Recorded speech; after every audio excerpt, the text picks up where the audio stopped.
Kita buka dengan informasi pertama, Saudara. Puluhan warga Kecamatan Cotgle, Kabupaten Aceh Besar, melakukan aksi demonstrasi menghentikan pengerjaan proyek pembangunan Jalan Tol Aceh karena menuntut perusahaan untuk menampung tenaga kerja lokal pada proyek pembangunan jalan tol yang melintasi pemukiman mereka Rabu siang.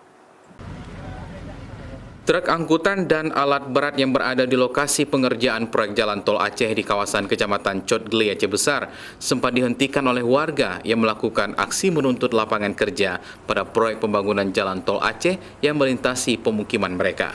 Aktivitas pengerjaan proyek jalan tol Aceh sempat dihentikan oleh warga selama 2 jam, namun setelah manajer proyek jalan tol menemukan warga dan menampung tuntutan mereka, akhirnya aktivitas pengerjaan proyek jalan tol kembali normal.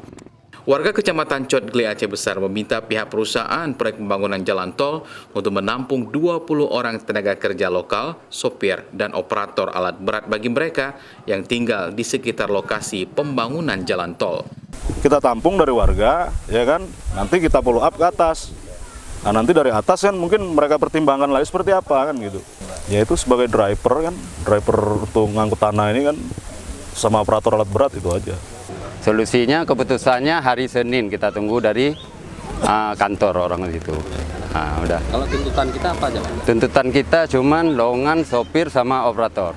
Setelah pihak pelaksana proyek pembangunan jalan tol menemui dan menampung tuntutan warga untuk dapat bekerja di proyek jalan tol itu, akhirnya mereka membubarkan diri dan mengizinkan kembali aktivitas truk angkutan dan alat berat kembali beroperasi. Namun, jika batas waktu yang telah disepakati belum dapat dipenuhi permintaan warga untuk bekerja, pihak warga mengaku akan kembali melakukan aksi untuk menghentikan proses pembangunan jalan tol Aceh.